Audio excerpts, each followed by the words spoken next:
опять доезден. Душ, такой удар мощный. Ты не смотришь канал «Москвич на москвичах»? И задние колеса сдвоенные. Планы опять все идут нахер.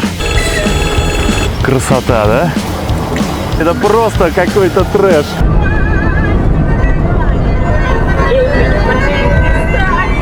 Доброе утро. А утро доброе, когда оно начинается в 11 часу дня. Наконец-то хватило ума нормально поставить палатку, смотрел по компасу. И в итоге адовый солнцепек разбудил меня где-то без 20:11. Чему я несказанно рад. 9 часов доброго сна поставили меня на ноги. Палаточка молодец. Вот тут мое логово, лежбище. И я уже умывшись поставил водичку. Сейчас надо кофе, надо бутерброды, хлеб, паштет. И надо заняться жигулятором, потому что вот этот вот стук адовый, он уже просто выбесил. Надо ей купить усиленные стойки задние и поставить, чтобы жопа была такая у нее. Ух. И в идеале еще сделать холостой ход. Может, карбюраторщика найти, может, в интернете сам почитаю. Пока не знаю, но знаю точно, что надо плотненько позавтракать. Впереди будет длинный, интересный день. А потом выдвигаться в сторону Ветью. О, вскипело.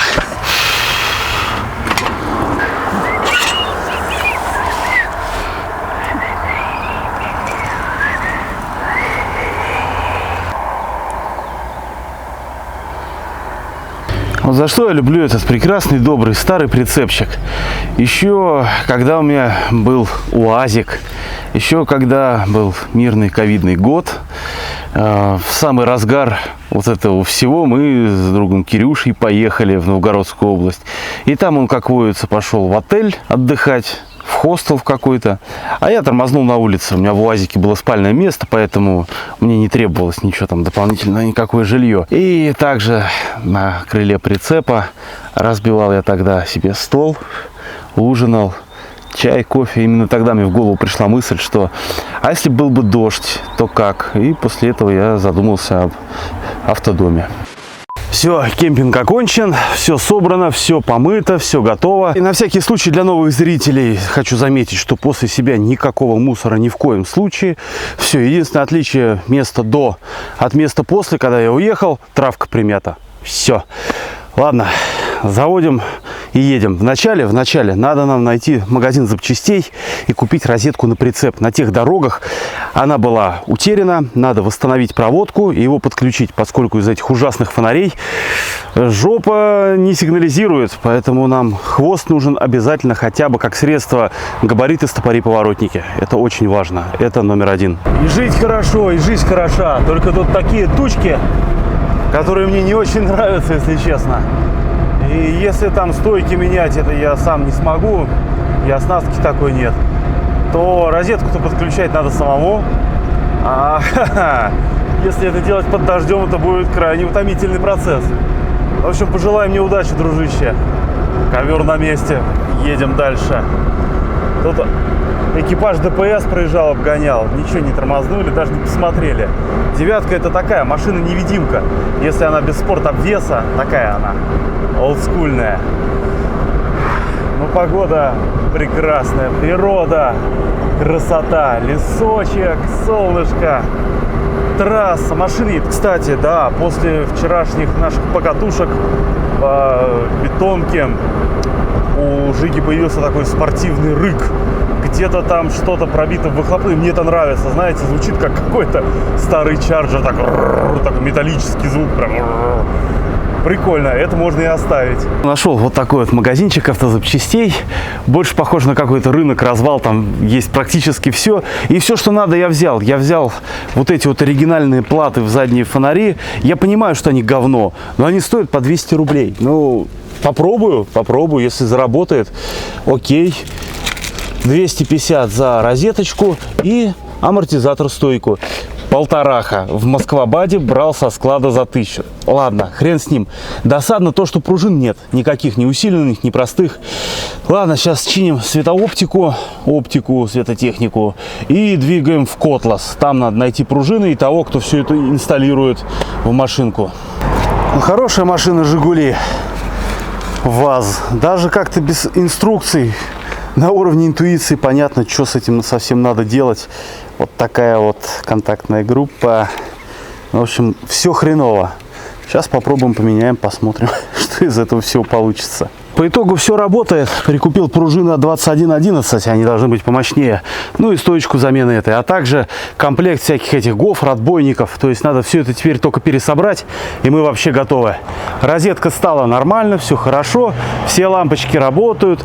Сзади я купил сначала зеленые вот эти вот для плат. Но их невозможно нормально переставить, поэтому я доплатил 350 рублей за 2 штуки. И нормально. И вот сейчас вот хозяин магазинчика, вот этого вот, который мне и про 11 подсказал, и сейчас узнает про ремонт. Юра ждет тебя. И меня ждет Юра, и мы сейчас все это сделаем. Вот человек-гараж по имени Юра, это всегда отлично. Да, и хочу заметить, что не только холостой ход восстанавливается, там, короче, резинка стоит под этим клапаном. Резинка. Она была подизношенная, там, видать, воздух мощно сосало. Туда поставил маленькое колечко в этом же магазинчике. Ребят, не реклама, но я человеку действительно очень благодарен. И все, и перестал плавать холостой ход. Вот как-то так. Сейчас он прогреется, можно будет опустить холосты, и вообще все будет отлично. Ладно, поехали к Юрию, нас ждут. Юрий, Макс! будем знакомы. Аналогично. У меня вот 9. Ну, так я понял, что... А, вот оно где ссыться. А что такое сыр? А там антифриз уходил. И мне все было интересно, куда. Я опасался, что в цилиндры, но нет. Ой, там что-то закипело. Я думаю, лучше это сейчас не трогать, да? Да, не трожь пока, пускай успокоится сейчас. Интересно, это пробка, что ли, какая-то? Нет, это не пробка, это у тебя, знаешь что? Это у тебя, походу, шланг обоссался из-под хомута. Посмотрим, проверим. Ладненько. Ну, в общем, у меня проблема именно задняя стойка. Она делает на любой кочке такой дыш, такой удар мощный. Так, я перед выездом... Села, я смотрю. Но она у меня груженная еще. Так, что там, есть что много? Там есть что много. Пускай пока немного постоит, пока кипит. Ага. И ко мне в гараж. Ага. Гараж-то у тебя какой прям, а? Прям как у дедушки. Недавно построен. Да, недавно? Ну, как сказать, недавно, год, в прошлом году строил. Переделал у меня. До этого стоял просто односкатный, но он поехал в сторону сарая соседского и решил его переделать. Блин, красота, вот это прям берлога. Печку натопит уже, блядь, 30 градусов, такая жара. Ну а что, в дереве все сделано, конечно, что ему будет? У меня же тут стена-то не простая, двойная, а между ними опилком засыпана. Опилками? Да. Вот это да. Просто опилком засыпал, да и все. Ага. Ну здорово. А печка такая обычная, не на отработке, да? Обычная дровяная. Не, ее вот так хватает за глаза и за уши. Ага. Ну тут у тебя и потолок-то низкий, как раз. Я специально его делал. Я хотел-то повыше, Ага. хотел еще тальку на шиллере пустить, передумал. Двигателя вытаскивать, да? Да. А тут пол такой, он мягкий, гусак сюда тоже не пойдет, я так думаю, если гусем. Не, пофигу. Делали уже. Ага. Парень притаскивал, надо было поменять двигатель, он сам своего притащил. Слушай, у тебя футболка такая классная, ты не смотришь канал «Москвич на москвичах»? Смотрел. Да? Даже, да. Смотришь? Передавай ему привет, я мне тут на камеру, мы так это, заочно товарищи, комплименты друг другу делаем. Залез они вышли. Ну окей. Не-не. Но майка классная прям. Москвич, 412-й? Ага. 12-й, да. Еще с такими, со старой мордой. Это не ИЭ, это другой. Ага. Это следующая модель, рестайлинг, скажем так. Я понял. Да, про москвичи-то я много чего знаю. Я сам вообще любитель москвичей, но купил себе вот такую. Ага. На стакане. Черри? Да. Взял себе на марку в этот раз. Ну сейчас, мне кажется, на нее проще будет запчасти найти, чем на москвич. Да, есть такое дело. Я вот тоже в экспедицию машину выбирал, у меня фургон большой сломался, надолго сел в ремонт. В смысле в экспедицию? Я по узкоколейкам езжу, я же эти блоги всякие в интернетах веду. Вот, всякие видео вот эти вот. Появичненько смотрим, я интернет частенько залипаю вечерами. Ага, ну, может понравится. Вот, и по узкоколейкам езжу, все это снимаю. Вот сейчас у меня как раз отпуск, езжу по узкоколейкам. Основная машина сломалась, надо что-то взамен. Тоже хотел, может, москвича взять, у меня 41-й был первый. Хорошее впечатление оставил. Но, а где я на него найду запчасти? И вот, пожалуйста, ремонтопригодность помогает. Сейчас в первый попавшийся магазин взял все, что надо. Вообще да. Это, то есть по трассе она 90-100 идет спокойно. Причем с этим прицепом. Да. И с лодкой. Ну, это багажник на крыше. Багажник, я знаю. А, ты его так называешь? Да. Голь на выдухе хитра, у меня лодка немножко это... Ну, короче, прорвал я ее на кустах, была резиновая, и вот такую крышку я использовал за вестовки. Почему, да? Она у меня лежала, парень отдал, говорит, мне она не нужна, говорит, мне чисто само корыто надо, зачем-то им нужно было. Ага. Ладно, оставляй. Слушай, а это у тебя не радиацию мерить, не дозиметр? Нет, это ящик от него. Ты что, смотри, знакомый. Там сверло, да все это лежит у меня. Ага. Наследие СССР. Ага. Мне помогает, причем так очень даже хорошо. Ну, трактор, да, из трубы из такой мощной сварил. Да, толстостенная газовая бесшовная. Ага.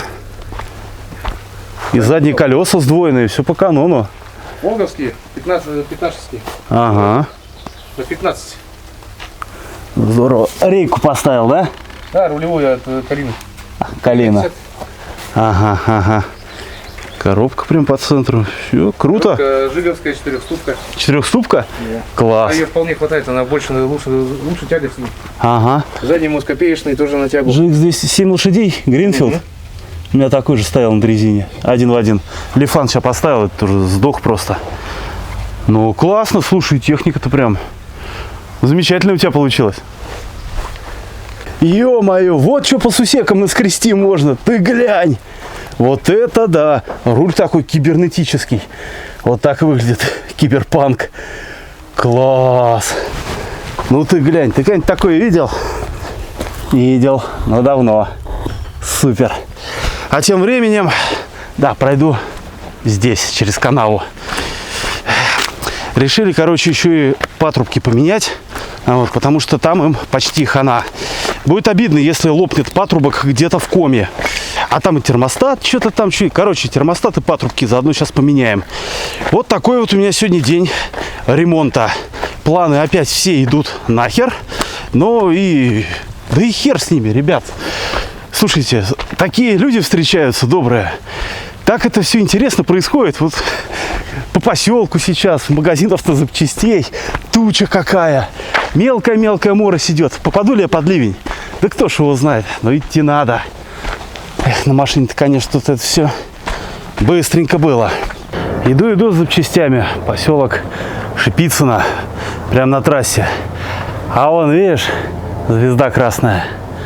Такими звездами означали дома, где живут ветераны Великой Отечественной. Кто знает, может, сейчас бабушка или дедушка здесь повидали когда-то большую войну. Не перестану удивляться «Жигулям». Все есть. Комплект патрубков, термостат. Значит, комплект патрубков 600 рублей, термостат 550. Ну и хомуты взял, чтобы нормально это все дело захомутать. Старые там черт его знает какие. А сейчас, чтобы нормально все это ходило. Я офигею с цен. Да, это первая моя жигулятина в жизни. У меня никогда не было ВАЗа. У меня из отечественного что было? УАЗик. Но там уже цены посерьезнее. И Москвич 41. Но это было в 2008 году. Москвич. Сейчас цен таких уже нет. Тогда 92-й стоил там 23-24 рубля. Хорошее было время. Ладно, идем. Сейчас будем приводить машинку в порядок. Солнце ушло. Нету этой жары, нету этого пекла. Идти прям приятно, ветерочек обдувает. Класс. Картина маслом. Пасек бабушек повез. Такие они там в панамках едут. Медслужба, буханка.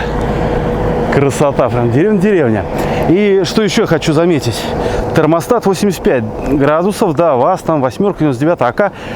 Иногда 14 и 15. Вот что значит иногда? Черканите, пожалуйста, в комментариях. Интересно почитать. Иногда. Я, кстати, опасался, куда там антифриз уходит. Как бы не в цилиндры. Оказывается, да. Это, видимо, он выкипал и находил... Россети, поехали. И находил, значит, бегство свое в нижнем патрубке расширительного бачка. Там было подтекание. Когда к гаражу приехал, ну, я показал, что, о, течет. Оказывается, он течет, потому что машина кипела в этот момент. Ну, сам антифриз выкипал. Интересно, сколько я так проездил. Прям вот интересно. Сильнее дымить вроде машины не стало. Значит, прокладка должна быть целая. Ага, правильно. Краилова, как говорится, ведет к Попадалову, да? Что? Краилова, как говорится, ведет к Попадалову. Может быть.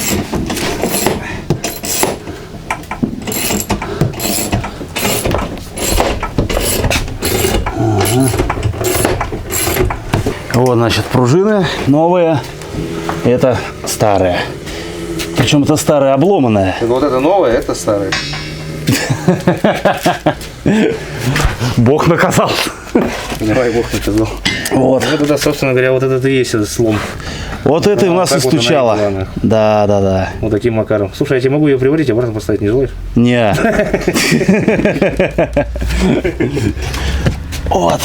Вот как-то так. Ну, посмотрим. Явно жестче, витков больше. Жига, живи. Вот оно, северное гостеприимство. Столик, кстати, самодельный. Ну, такой же, как обычно в кемперах. Суть та же, только своими руками сделанный. И даже скатерочка. Вот это гостеприимство, ребят. Вот класс. А касаемо пружин, да, мы выяснили, на миллиметр толще пруточек будет. А по размеру, по этим всем остальным параметрам, по высоте, там, по количеству витков я наврал, они одинаковые. Но на миллиметр толще. За счет этого она и жестче. Ребят, вот она жизнь какая. Смотри. Ну что, блин. Какая, стала. Прям внедорожная теперь девятка. Все хорошо, но кофр-то упирается. А тут еще притолок. Короче, будем колеса сдувать, прицеп цеплять, садиться и потихонечку. Ну, ты видишь, как бывает, а? Ой, ба. Удивительная жизнь. Но жопа поднялась хорошо, ребят. Прям теперь не страшно. Ну-ка.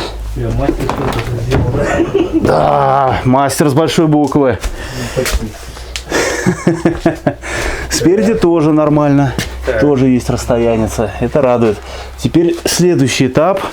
Это поменять термостат. Я когда приехал, здесь весь бачок кипел.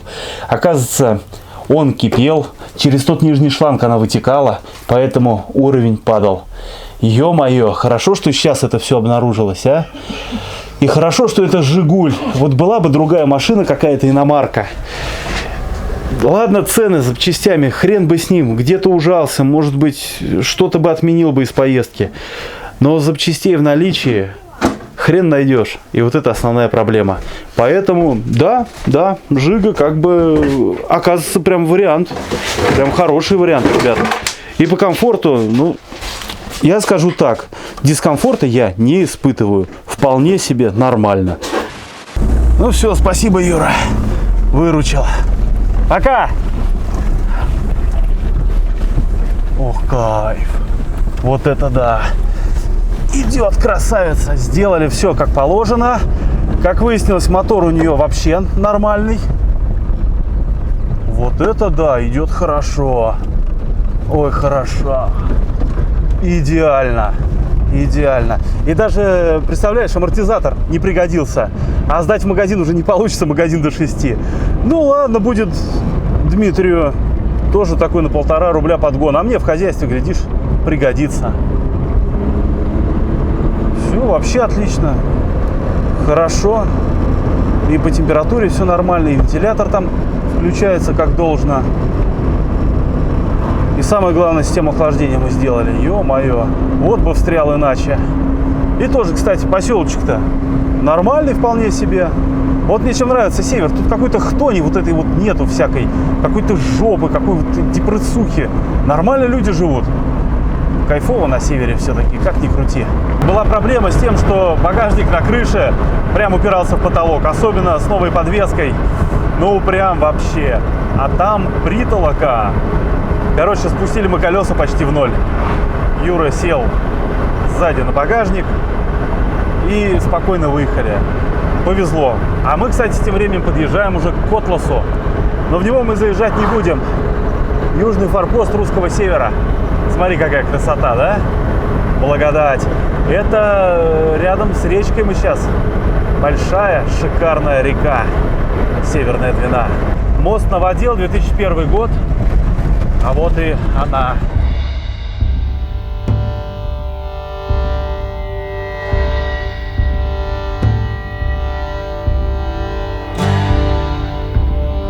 Проехался немножечко, но машина класс. Только она от любого громкого пердежа, проезжающей мимо машины, начинает включаться сигнализацию. Короче, машина перед коми надо немножечко перекусить. И я знаю, в Вычегодском есть заведение, называется кафе «Турист». Да, я купился на название, но более-менее нормально. И самое классное, что работает 24 часа. Раз в день надо поесть нормально. Поэтому сейчас набиваем пузо, покупаем воды и дальняк.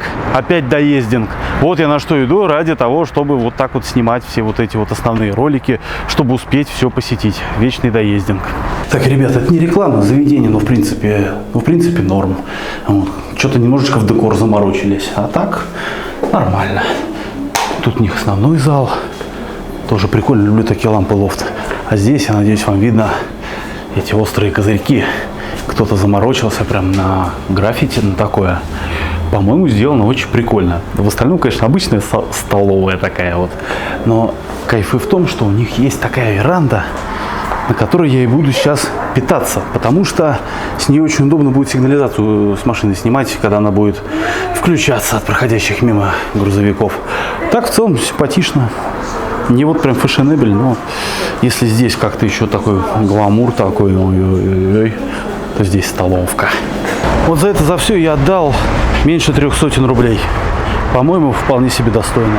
И отличный вид на машинку. Классно сделали, так корма поднялась, прям такая внедорожная девятка. Итак, новое включение по жиге. Отъехал чуть-чуть, буквально до Коряжма. Вкусно откушал. И, в общем, она как-то отказывается работать, непонятно почему. На газ как-то она, на ровный газ не реагирует.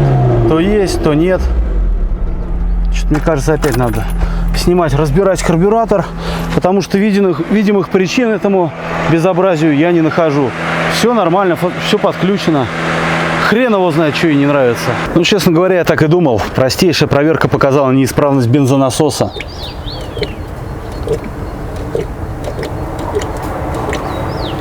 Вот так вот. Будем разбирать, кумекать, что думать, что делать.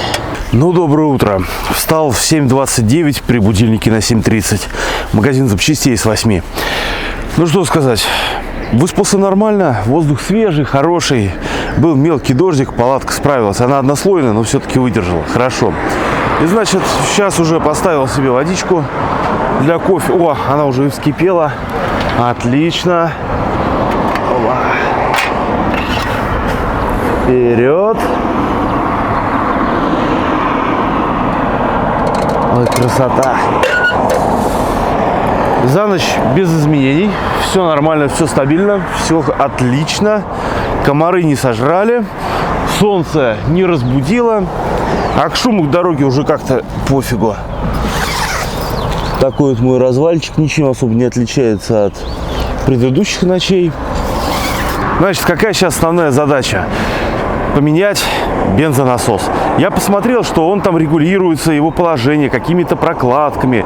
Я думаю, вот как он сейчас стоит с этими прокладками, так же я их и оставлю, поставлю просто новый. Кофе попью, снимаю убираю вот это вот все, снимаю бензонасос и иду в магазин тут неподалеку, достаточно такой крупный магазинчик. Уж по-любому там бензонасос я найду. И если дело будет в нем, возьму и запасной. Такие дела. Зря я тебя вчера перехвалил. Закрыл шалманку. Идем, наконец-то, за запчастями. В принципе, сейчас не стал снимать этот бензонасос, но я думаю, на карбюраторную девятку там немного вариантов. Чисто внешне разберемся, угадаем. Конечно, сейчас от этой хрени зависит весь ход дальнейшей экспедиции. Потому что если сейчас я ее не починю, и это затянется и там еще на один день, но, блин, я не успею посетить еще две шикарные дороги в Коми, в которых я не был, куда я хочу. Одна из них вообще труднодоступная, там будет офигенная серия по ней. Да и вообще оказаться в таких местах, это уже круто. Вот когда слышишь прилагательное «дремучий», у меня вот одна ассоциация, вот это то место. Ветью. Поэтому сейчас надо, чтобы было дело в этом маленьком засранце. Тогда мы имеем шансы на победу. Но опять же, я повторюсь, хорошо, что здесь. Вот до магазина тут идти минут 15. встали мы где-то вот среди гаражей, то есть вот тут какой-то шиномонтаж, там какой-то сервис, там везде будет помощь. Нам очень везет, мы уже проехали по таким дорогам, по этой бетонке, а ведь там могло что-то отвалиться, машина-то старая, где-то гнилая, могло там вырвать там крепление задней балки, да запросто. То, что я подваривал, фаркоп, могло его оторвать, да легко, нет, пронесло нормально. Поэтому, как бы то ни было, Жиге я благодарен, вот, она уже не слышит, я отошел, вчера я ее что-то перехвалил, вот она и выкобенивается, засранка. Ладненько. Мне опыт, вам контент. Идем в магазин. Гаражища, гаражища. Здесь целая субкультура иногда водится в таких гаражах. Такие люди обитают, мама дорогая. И вот магазинчик. Автоцентр. Во как. И куда же без Жиги? А, ничего себе, это их. Такая типа промо-Жигуль. Не, все-таки Жигули прикольная тема. Такие трэш-штуки делать. Ну, из такой аудюхи жалко. А это прям вот оно. Так, ну что ж, погнали. О, вижу НИВАЗ. Красный НИВАЗ радует глаз. Такая олдскульная. Ну-ка, а жопа у нее старенькая. Да, старая жопка. Ух. Вот это, говорят, очень хорошие машинки такие. Советские. Ух, ё, тут еще и дрезину можно починить при желании. Так.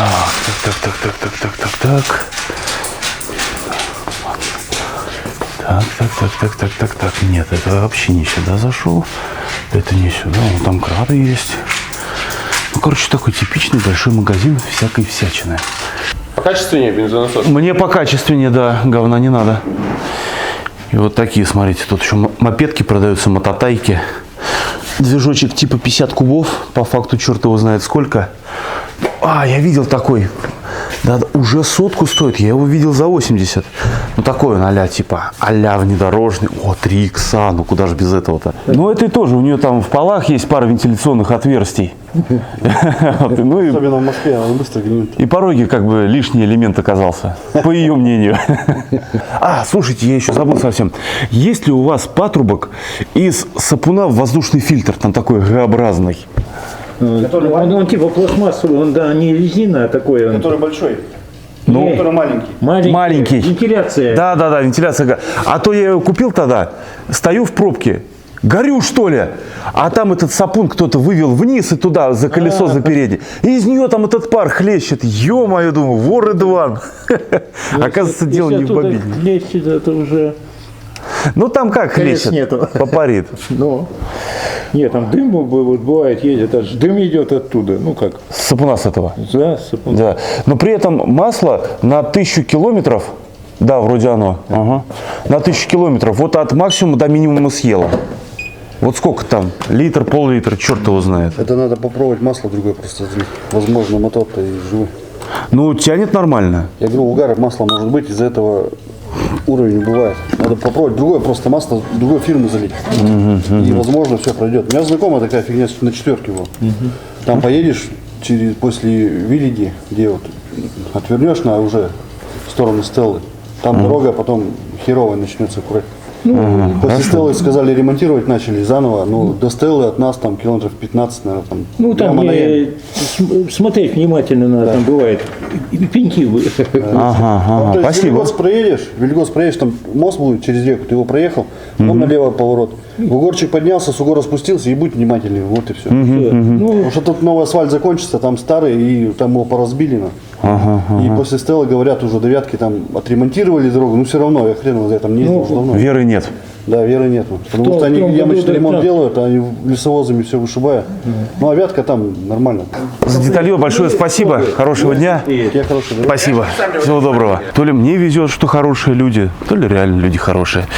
Где-то 1100 за бензонасос механический. И вот такой вот патрубок за 120 рублей. Чтобы она больше дымы эти не пускала наружу, а их все-таки выплевывала через выхлопную трубу, ну, через карбюратор, через двигатель. Ну что, погнали. У нас две задачи. Поменять топливный насосик и установить вот этот патрубок, чтобы она больше не дымила. Но это уже не так страшно. Привет. С утра попробовал запустить, не помню, рассказывал тебе, нет. Все то же самое, один в один. То есть за ночь она не самоисцелилась. Ой. Конечно, этот бензонасос не выглядит каким-то очень уж прям новым. Поэтому надежда жива, что все-таки дело в нем. Так, вот такие вот там гаечки остались. Тогда сейчас надо будет другой покупать. Значит, там, говорили, должен быть звук. Ну-ка. Вообще никакого звука. Есть. Как бы он у нас не был с тобой рабочим, я ведь тоже могу ошибаться. Я же не вот прям супер диагност. Зато теперь он какой новый, красивый. Ну-ка.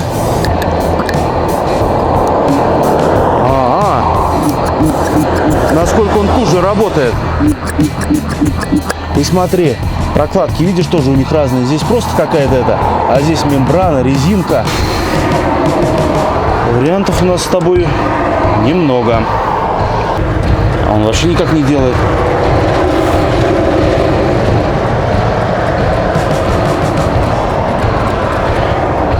Что-то я не понял. Но его по-другому поставить нереально. Во. Он бодрее. Он ощутимо бодрее плюется.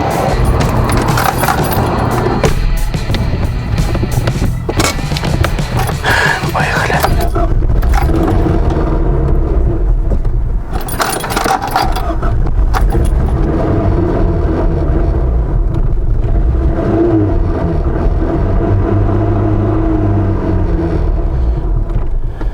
А нифига.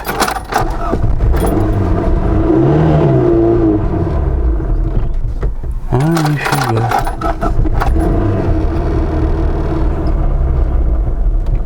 Нифига. Это был не бензонасос. Может быть, и исправный бензонасос остается в коробочке. А мы с тобой полезем в карбюратор.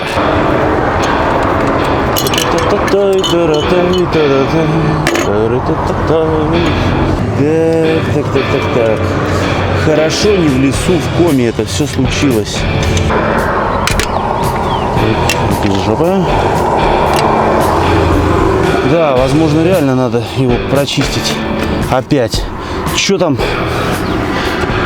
Хрен его знает, в баке творится. Ну ты посмотри. Ты посмотри, прям песок какой-то. Ё-моё. Да. Да, кажется, что-то забилось. Вон там сколько песка. Реально надо второй ставить. Не зря их тут 2 штуки стояло, когда я его покупал.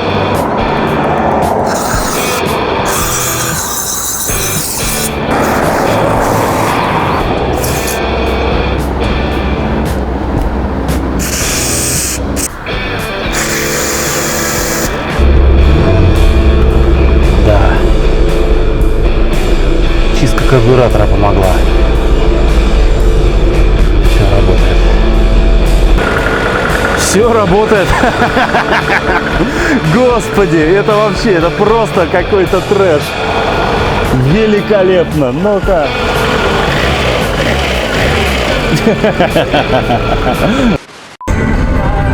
Все, покидаем Коряжму. Впереди Коми. Нам сегодня надо доехать до городка под названием Емва.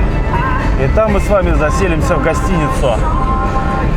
Ехать, 420, вроде немного, 5,5 тоже немного. Но мы-то знаем, что планирование – это такая авантюра-то. Короче, едем, поглядим, что там будет дальше. Жига живи, Жига вези. Завтра должен быть очень интересный день. Оказывается, есть еще Коряжемка, дочка Коряжмы. Поселочек.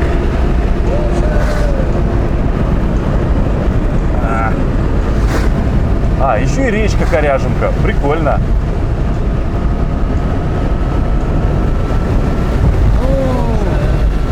Да, с обновленной задней подвеской намного комфортнее ехать. Жига прям прет. Но не хочется как-то похасанить сразу. Типа что-то а-ля ралли. Конечно, сзади прицеп, поэтому не будем.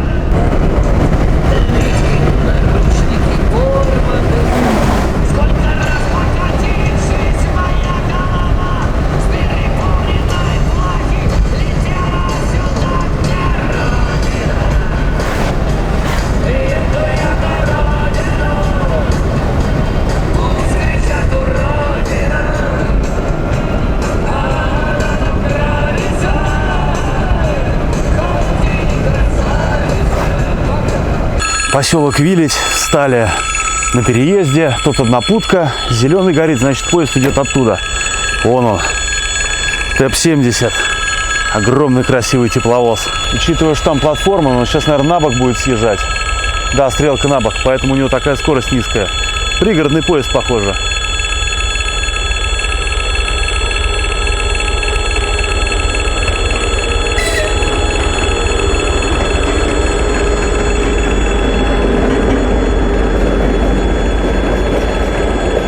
Ну, а вагоны вы все уже видели. Да, вон он туда на бок и съехал.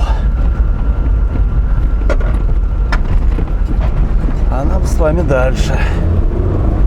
Который раз проезжаю поселок Ильинско-Подомское. И который раз я смотрю на этот мостик через речку Вилить.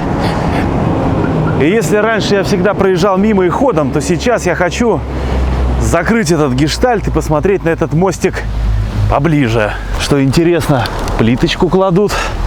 Все отгородили, будет вообще хорошо. Я так понял, здесь места такие видовые. Вот она, реченька. Вилить. Так, деревянные помостки. Ну, пойдем посмотрим. Ух ты, тут какая прям зона отдыха сделана. Красота. Сразу на дерево вступил, сразу тепло от него такое идет. И вот такой вот мостик. Красота, да? Они периодически такие мосты встречаются, но гораздо меньшего размера. И не такие красивые. Его еще, наверное, как тут все сделают, закончат, покрасят в белый цвет, и будет вообще красота. Там мужики работают. То есть потихонечку. Так, это для сидения. О, как. Можно сидеть вечером с подруженькой, целоваться в обнимочку и любоваться на такую вот красоту. Здорово, правда? А вон там видны еще опоры от старого моста. Это металлический. Да, красиво у нас все-таки. Речушка, так, классика. Посмотри, избушка такая классическая, вот 3 окошка с фронтальной части. УАЗик, речка, как это все ладно сочетается, а? Ох, дуванчики цветут. Благодать. Из-за нашей такой незапланированной ночевки в Коряжме пришлось немножечко планы подкорректировать. И сейчас мы с тобой поедем не в Емву, а в Усть-Кулом. И там мы проведем эту ночку, тоже заселимся в гостишку. Вот эти следующие 2 ночки будем ночевать как белые люди. А там дальше уже посмотрим. А там уже надо будет двигаться в сторону дома. Ну, в общем, по плану еще 2 дороги мы с тобой обязательно посетим. Одна такая не самая известная, а вторая не самая доступная. Короче, как ты понимаешь, сейчас строить планы с этой машиной, ну такое. Короче, как будет, так и будет. Но пока что меня вообще все устраивает, как это проходит. Это такой опыт. Такое вспоминаться будет всегда. Такая авантюра. Жига, 9 из-под Перекупа, гнилая. Ну едет же. И ничего.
Выезжаем из населенного пункта Насаткинское.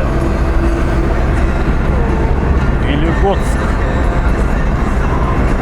Прям сразу же. И все в желтых цветочках. Что это, одуванчики?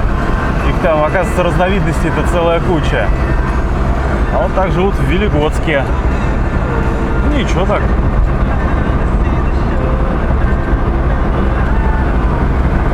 Река Догмиль. Почти как Догвиль. А тем временем лет-то много поселку. 640 пишут. Там и церковь есть старая. Надеюсь, увидели. Спешу, вот снимаю все так на лету, потому что тороплюсь.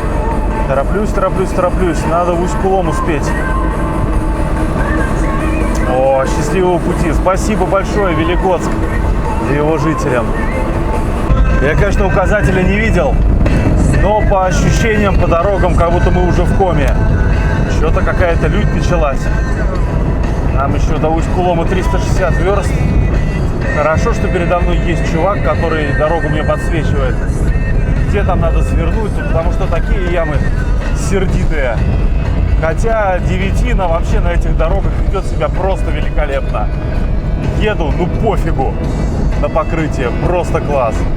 И не страшно, и не жалко, и задняя подвеска отрабатывает идеально. И с прицепом груженый, от него не отстаю, там, что там, акцент едет. Блин, класс. Но дорога, конечно, жесть. Мне кажется, на фургончике здесь было бы стрёмно ездить. Вон он там тоже там лавирует что-то. Давай-ка притормозим. Ну, короче, такой здесь трэш происходит. Но он иногда мудрит, он даже мелкий как-то объезжает. Оп-оп-оп-оп-оп. Не, брат, я буду за тобой. Внезапно начался асфальт нормальный. Даже страшно представить, что впереди. Он опять какой-то, как будто прям советский еще. С крупным таким зерном. Ух. Вот была бы дальше вот такая вот дорога, а мне, как говорится, большего и не надо. Но нет. Ой, Жига, живи. Хотя для Жиги эта дорога как-то вообще прям как рыба в масле.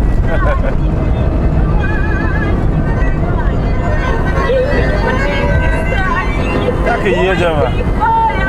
Николай, сиди дома, не гуляй, не ходи на тот конец, ох, не носите в тот конец. А кругом тайга. Супер.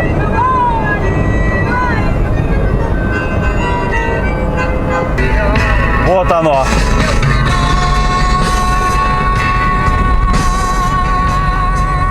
Ну блин, ну что ты так встал, белый мишка? Республика Коми! Доехали! Ура! Не, ну радости нет предела. Здорово, довезла, засраночка. Молодец. Республика Коми. У-у-у. Сейчас мы пойдем из Архангельской области в Коми в лесок. Какой кайф. Сняли асфальт и прям ехать ровненько. Лучше, чем по асфальту. Ну ладно, быстро не поедем. Тише едешь, дольше будешь. О, не один я так считаю. Дорожники тоже так думают, что лучше ехать по снятому асфальту.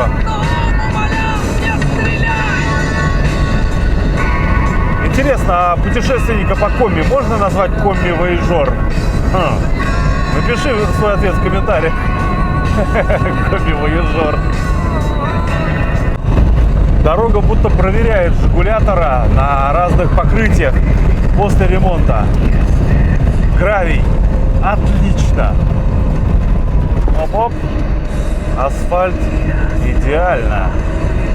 В Коми-то я сейчас второй раз еду. Первый раз был на Volkswagen T4 вместе с моим неподражаемым другом Кириллом.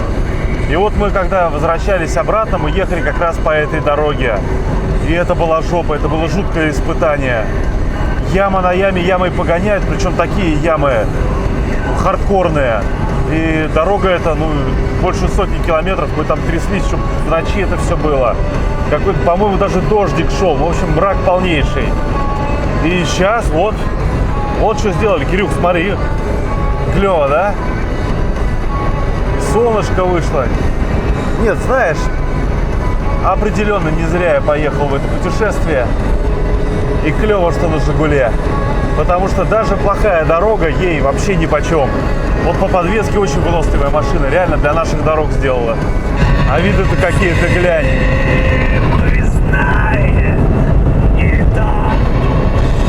Так, чувак, давай уходи со встречки. Ага, спасибо.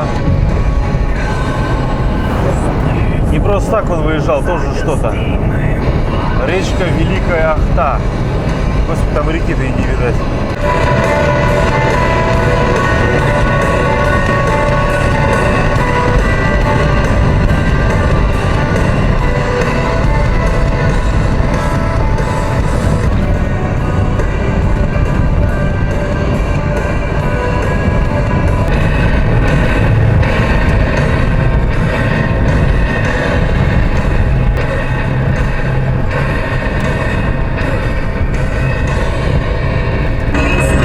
Километр 3 шестерки.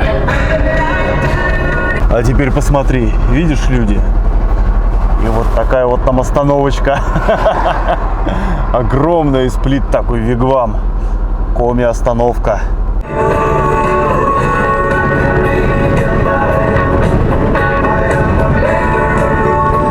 Интересный момент. Нива, девятка, и сзади там чпырье какое-то едет. 3 жиги подряд по трассе. Ну, 90 идем, горку в такую мощную. Вот как-то так. Популярная, оказывается, марка, да? Раз жига, 2 жига, 3 жига. Так, ну вот мы въезжаем в Сыктывкар. Въезжаем, чтобы практически сразу же из него выехать. Потому что Сыктывкар у нас, ну, практически по касательной. Так, поездов нет. Яны кличешь, послухай. Завируха, метель, завируха. Завируха, метель, завируха. И на объездную мы вышли. И нам остается меньше 200 километров. Но надо найти какую-нибудь здесь кафешку, посидеть, покушать нормально. В этот раз, похоже, без Сыктывкара. Он там где-то на границе. Небо и земли маячат. А мы едем какими-то промзонами, автосервисами, автомойками. Ну, как-то вот так. Ну, объездная дорога, что с нее взять? Ограничения какие-то тут странные. Недавно рядом с аэродромом проезжали, с аэропортом. Вот вроде новое-новое, а нет-нет, такие деревяхи мелькают. Со стороны прикольно, но жить в таком, ну такое. Уже поворот через 1,5 километра. В общем, как-то так вот. Едем, пока все хорошо, пока все стабильно. Ну, в Коми мы приехали, это уже, я считаю, успех. Принесли тебя. Помнишь, плыли на пододеяльник листья с запахами будущей пурги. Едем в Усть-Кулом. Осталось всего пара часиков. Сыктывкар остается позади. Заправился шаурмой, решил уж не искать долго едальни. Не, и шавы достаточно. Целая эпопея была с жильем в Усть-Куломе. Доедем, расскажу. Прямо по трассе стоит светофор. И казалось бы, что такое? А там мост меняют. И организовано реверсивное движение. Нам ехать осталось всего ничего. Честно говоря, хочется доехать уже поскорее. Посмотреть, что там за медвежий угол я договорился. Не зря чувствую, я самый стол кемпинговый взял, стул. Какие остановки с узорами местными. Есть же Коми-Кола, Коми-Язык, Республика Коми. Но это Коми-остановка была. Вот когда я говорю, что хороший грейдер лучше плохого асфальта, я имею в виду вот такое вот. Взяли кусками, выпилили, ямы свои эти ремонтировать. А с круглиной это все, ну, весьма условно. Ома. Даже на Жиге некомфортно по такой дороге было ехать.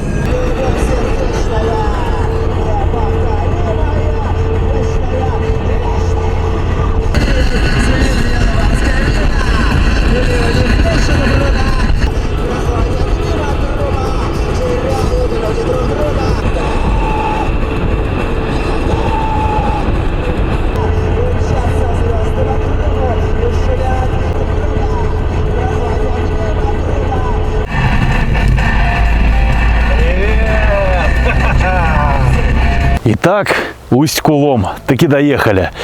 Погода в Коми соответствует региону. Хотя, как мне сказали, вчера здесь была 30-ка, палило, дышать было нечем. А сейчас вот как-то так. Вот хорошо, что мы живем в век социальных сетей. Не удалось мне найти в интернетах гостиницу здесь. Ну, никак не удалось. А вот поспрашивал, дали наводку, что сдают. И вот, значит, мы будем сегодня жить в этом замечательном доме. Точнее, в одной из его частей. Она не оборудована. Ну, в принципе, сейчас сами все увидите. Дом только построенный, дом свежачок. Уютно, чисто, все опрятно. Пойдем устроим рум-тур. Вот такое небольшое крыльцо без ничего. Здесь прихожие, инструменты. Только-только закончили возведение. И вот такая вот красотенюшка. Собственно, здесь комната, кухня и санузел. Кухня, она типа жилая. Санузел, он функционален. Электрический нагреватель воды. Газа нет. И вот такая вот большая комната. Где тут свет? Ох, как ярко, ты посмотри. Мне, значит, такую раскладушечку, кроваточку поставили, застелили и даже вот так отогнули. Топится это все двумя вот такими вот конвекторами. Стол я свой уже поставил. Вот, аккуратненько, чтобы ничего там обойки не заделать. Вот, сюда ноутбук поставлю, сегодня немножечко поработаю. В общем, такая вот красота.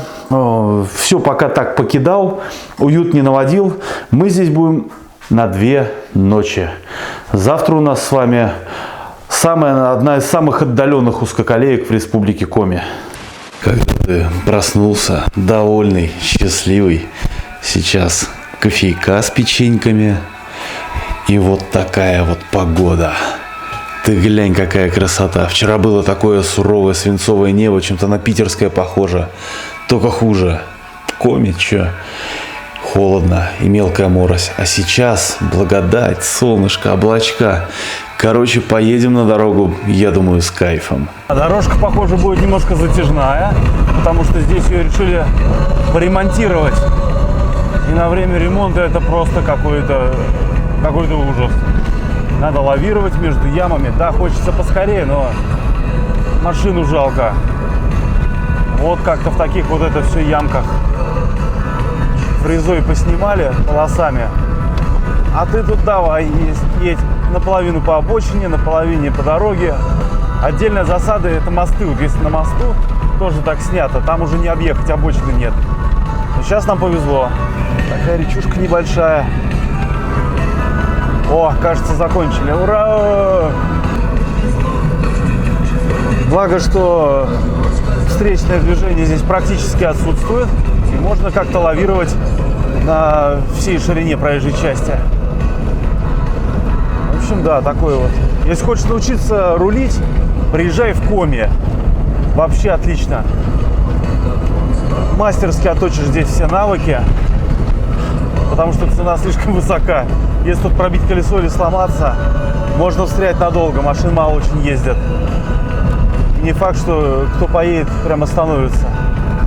Тот случай, когда по обочине ехать комфортнее, чем по дороге.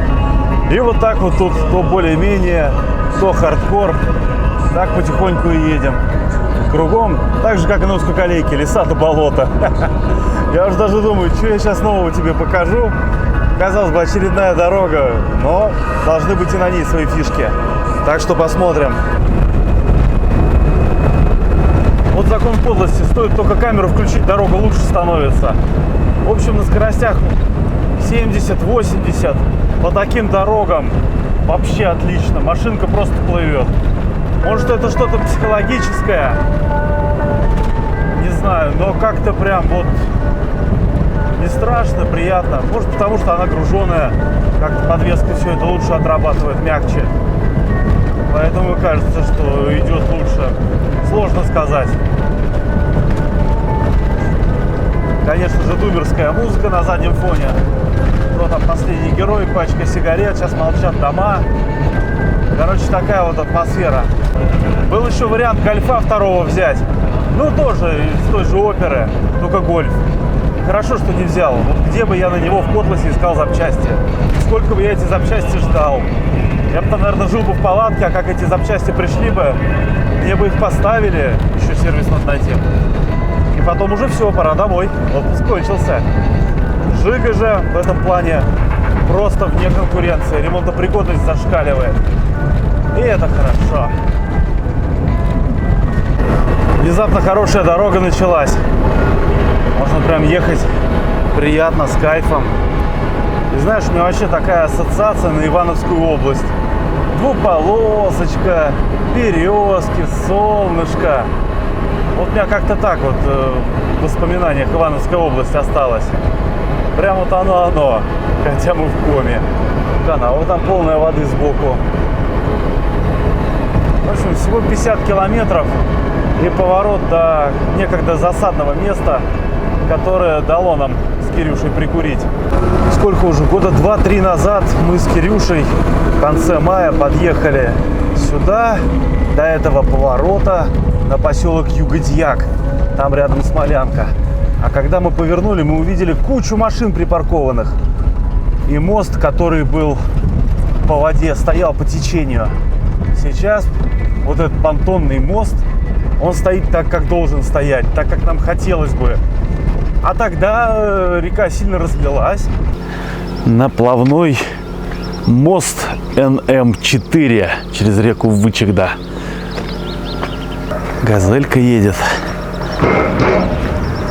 Звуки-то какие. Ладно, хорошо, будем готовы, что это не от нас что-то отваливается.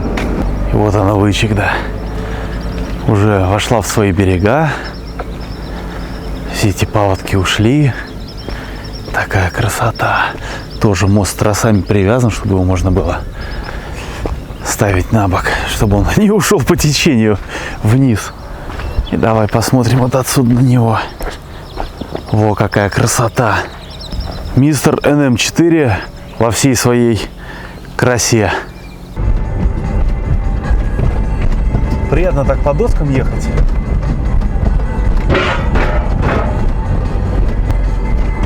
Красота какая.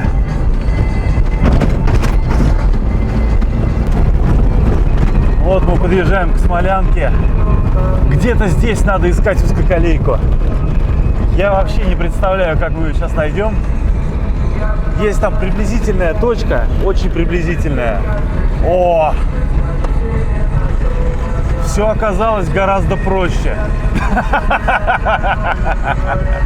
Гораздо проще. Я только потом приметил там дорогу, чтобы подъехать поближе. Ну, я слышал, девятка очень проходимая машинка. Поэтому давайте-ка попробуем в оффроуд. А что-то здесь следы только квадроцикла. Едем по трассе узкоколейки. А нет, не квадроцикл, извиняюсь. Напутал.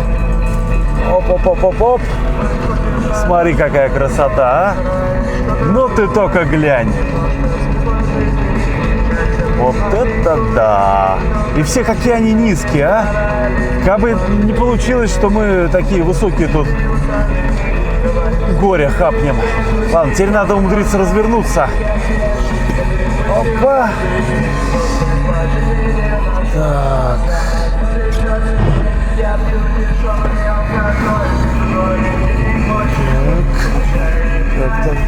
Так.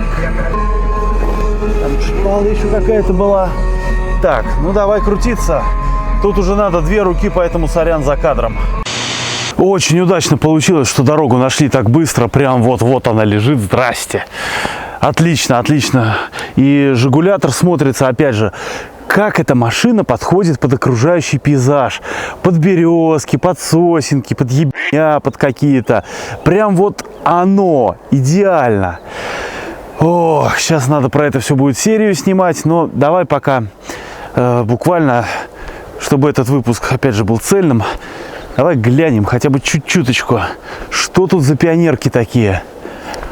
Я не вижу у нее мотора. А, это прицеп. Это прицеп. Длиннобазный какой. И у всех низкий центр тяжести. И все они низенькие такие. Угу. Это с цепью, это с цепью. А, они походу мотор приносят свой, его ставят и вперед. Эва, ну как? Слушай, столько пионерок. я больше видел только на Кудимской, неподалеку от Северодвинска. Самая красивая дорога из списка Forbes. Но это мощно. И ты глянь, прям вот аж цепью все заделано. Ну, видимо, не просто так. Хотя, казалось бы, ну, блин, ну все свои. Че, неужели кто-то? Интересная конструкция. Кто-то, видимо, из лесу добычу притащил. Хотя много тут добычи, как я посмотрю. И рельсы-то такие хорошие. Арест как будто свежий, а? В общем, ладно. Надо сейчас распрягаться и потихонечку все это дело заснять. Кабинка прикольная, как будто в заводской окраске. И путь, он шел туда дальше. Там древообрабатывающий заводик или пилорама, в общем, что-то такое. Вот, надо будет еще туда обязательно пройтись, прогуляться и посмотреть. Там тоже должны быть какие-то остатки узкоколейки. А еще только сейчас в голову мысль пришла. Тут такой подъем до дороги. Как же я дрезинку сюда тараканить-то буду?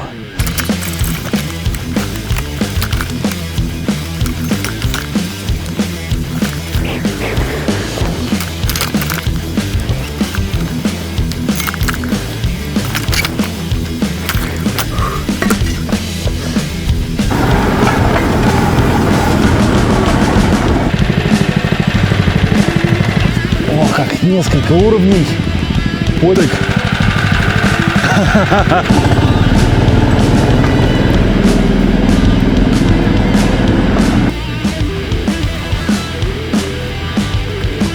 Mit einer Sonne in der Hand, ganz nah.